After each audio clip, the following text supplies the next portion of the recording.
Yung game ko po na to, based po siya sa laro po sa arcade na Whack-A-Mole po. So ginawa, medyo simple lang po yung design, pero meron pa pong mga ibang kailangang improvements. So meron po, nalalakihan? hindi po for ano po talaga yan, Android. So inano ko lang po kasi hindi pa po naman na-implement. So sir, meron po tayong for interface, yung scoreboard, smash, minigame, saka exit. Yung scoreboard po, ongoing pa lang po yung sabihin natin na pag-develop. So, yung Smash po yung pinaka-main game. So, gusto nyo, sir, try nyo pong, ipindutin. Pwede na ako maglaro? Apo niyan, sir. So, meron po tayong 5 levels po dyan.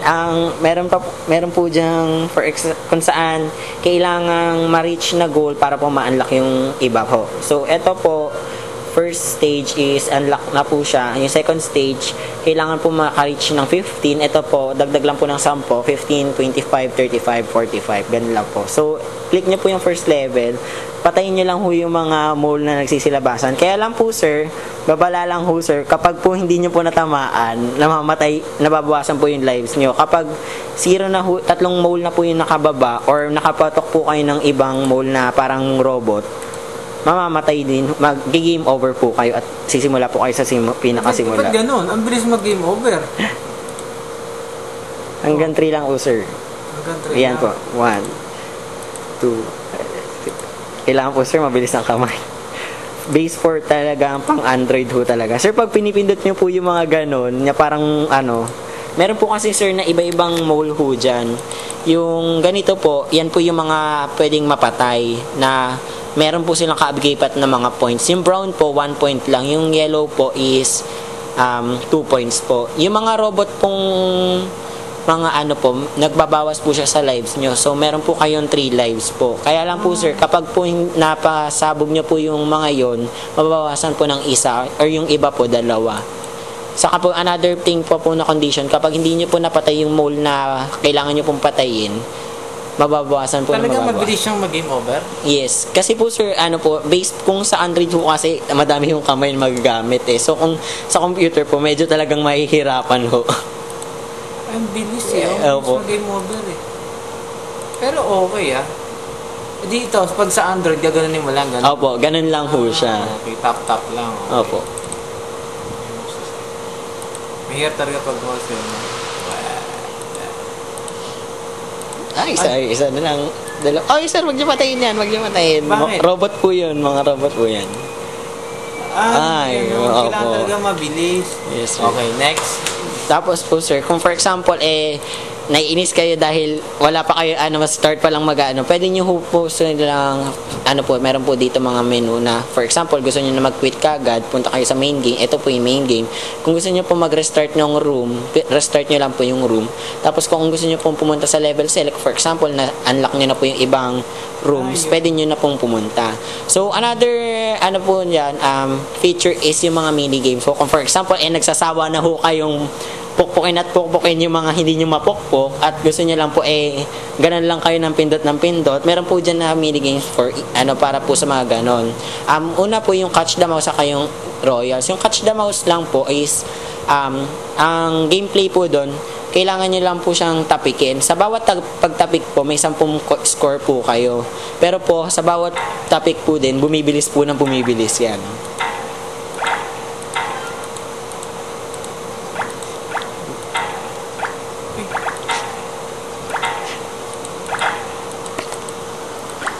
Grabe to ah. So, ibig sabihin yung sound, yun yung ibig sabihin na tamaan ko siya? Opo. Ang kulit mo ah.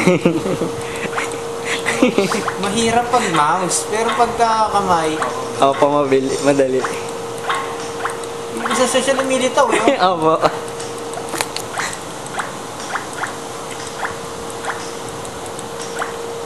Hindi mo siya tamaan ah.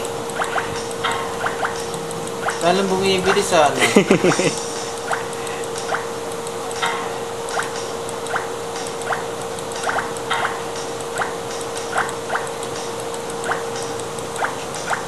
Sir, naaliw na kayo. Alibang to Okay to Okay, sir. Kung, next. para po try nyo po mag-back para po bumalik ko kayo. So, dito naman po, meron po mga royals dyan na kung saan lumilitaw-litaw. So, meron po mali. Dapat gagawin ko munang 0 yan. Pero, try nyo po muna, sir. Pindutin yung devil. Yan po, sir. Yung mga yan po, yung mas mga mabibilis, meron po silang mga corresponding points na magkakaiba. Na relative po kapag na, yung example po is yung angel, which is 100 points. Yung mga kings po is 75. Yung queen po is 50. So, nagkakasama-sama lang sila. Ayun po, kapag na pindot nyo po yung devil, uulit po yung score nyo, saka yung mismong... So, kailangan yung mga tao, pwede kong i-click. Oh.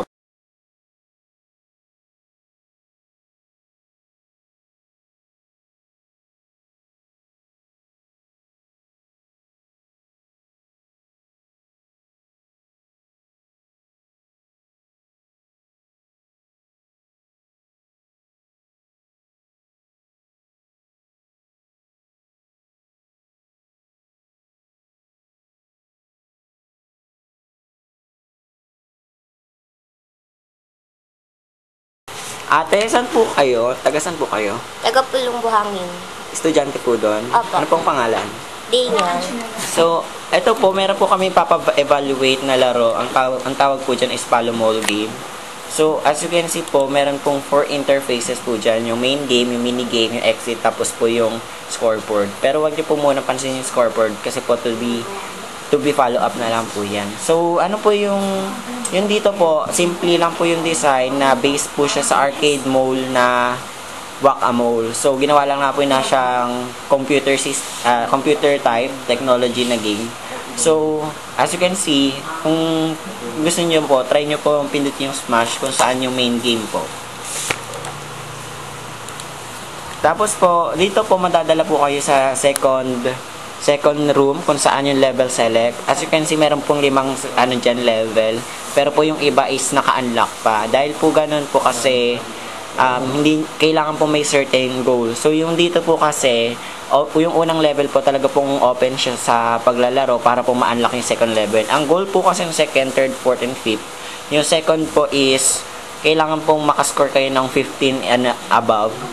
Dito naman sa third po is 25, sa fourth is 35, and sa fifth ay 55. So try nyo pong laruin nyo muna yung Okay po, kailangan nyo pong mapalo yung mga nagsisilitawang na mole. Sa bawat mole po ay may iba't ibang kulay na may corresponding na mga points. So, iwas-iwas lang din ho dun sa mga mukhang robot na mole. Dahil po, kapag natira nyo po sila is automatic, mababawasan ho kayo ng buhay. Ang set pong buhay nyo ay 3. So, meron po kayong 3 chances para pa maka-score up ng 15 points pataas. So, ngayon po, dun po sa, yung mga original na mole po dun sa mismong laro, kailangan nyo po yung mapatay. Dahil pag, for example po, ay bumaba po sila sa mismong lungga nila nang hindi nyo napapatay, ay mababawasan ho kayo ng life. So, try nyo pong maglaro na yun.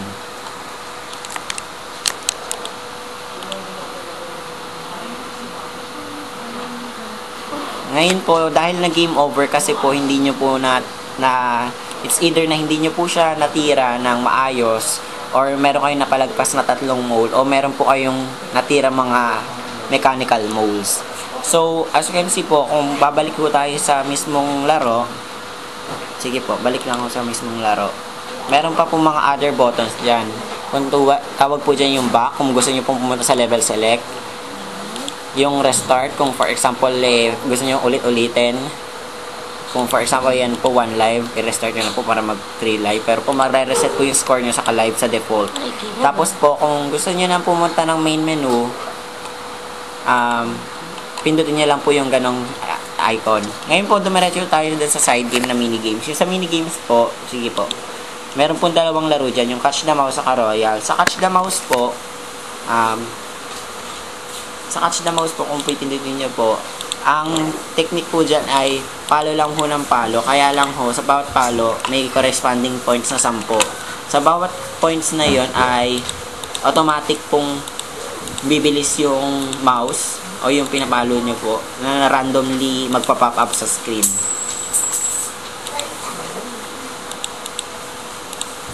So, kung gusto nyo pong tingnan yung isang panglaro ay yung Royals kung saan mas madami po siyang mas mabibilis at meron po silang iba't ibang corresponding na points. So, iwasan nyo lang po yung devil na tirahin dahil automatic po magre-restart yung score nyo sa kanyang room. Ah.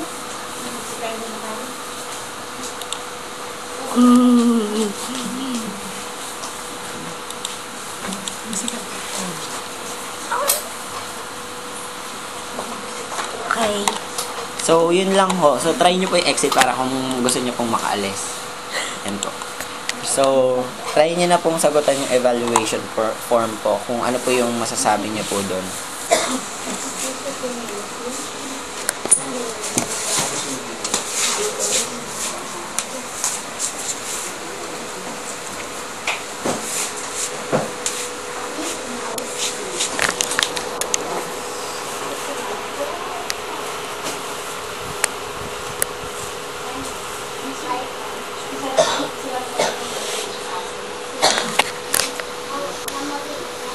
Yung 1 po is excellent, yung 5 po is very poor. Pakibasa lang po yung instructions.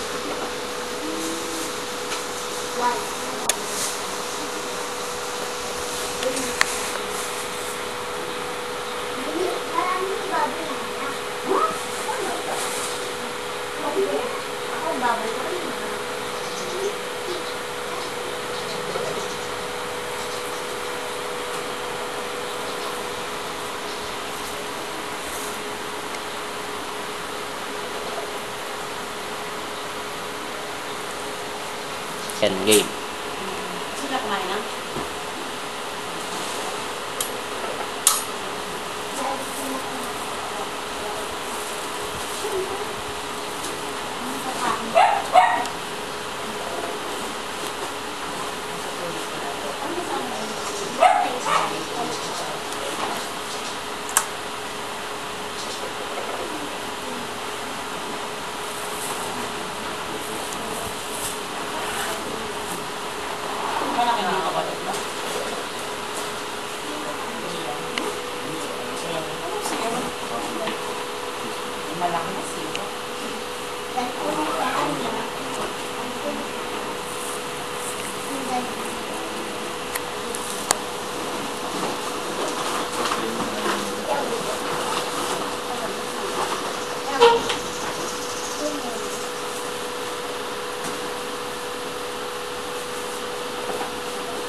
Basahan.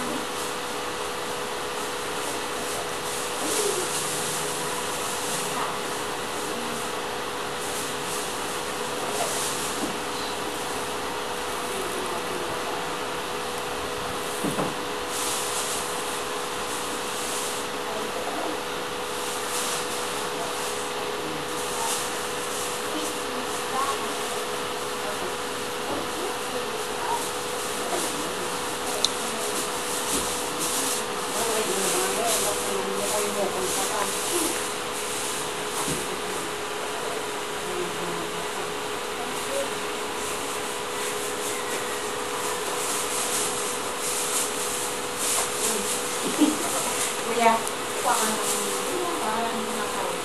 gusto mo ng ano?